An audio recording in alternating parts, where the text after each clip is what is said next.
c'est pareil. de Taramata. T'as le gras aussi. Mais qu'il n'est pas cuit. Ouais. Mais quand il est cuit, au moins, c'est d'abord japonais. Après, il va y avoir un truc énorme, pareil. C'est un restaurant de sushi traditionnel.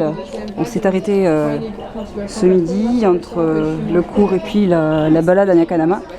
Et donc l'avantage que ça a, c'est que les murs sont assez particuliers en papier tel qu'on les voit dans les restaurants au Japon. Voilà, donc on a réussi à dégoter un petit restaurant traditionnel et ceci au 5e étage.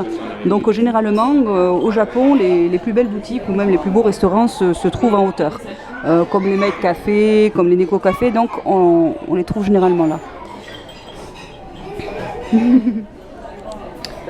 Donc là je ne peux pas trop montrer parce qu'on est en train d'attendre, il y a des familles qui sont à côté avec des pavillons qui les séparent et là on est en train de prendre commande et je pense que ça ne doit pas être dégueulasse parce que déjà hier on s'est fait un coréen, c'était assez surprenant. Le but étant justement de manger dans différents petits quartiers, d'essayer de petites gargotes et comme vous pouvez le voir les prix ne sont pas aussi chers auxquels on pourrait penser, donc 1100 yens ça fait à peu près combien? Ça fait 9 euros, quelque chose comme ça, non? 9, 10 euros, ouais. C'est vraiment pas cher, par contre c'est servi traditionnellement, voilà. Les plats sont pas aussi nombreux qu'on pourrait le croire mais les formules sont claires.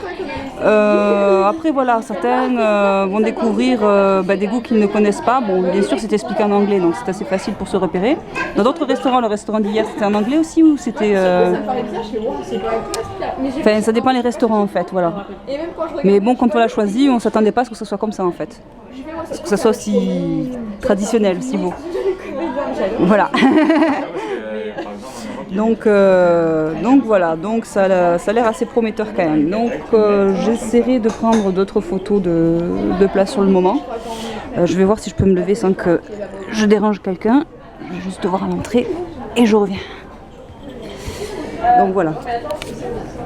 Le restaurant traditionnel se compose toujours de paravents en bois. Donc on a laissé éventuellement les chaussures dans des casiers, d'où les clochettes qu'on a sur les tables. Et comment ça se passe? C'est très simple, hein. Bon, moi je pieds nus parce qu'il y a des tatamis. Et le but étant justement de s'asseoir sous la table puisqu'il y a un creux qui a été créé à cet effet. Enfin voilà. Donc il vient de prendre commande. Je vais arrêter la vidéo. Voilà.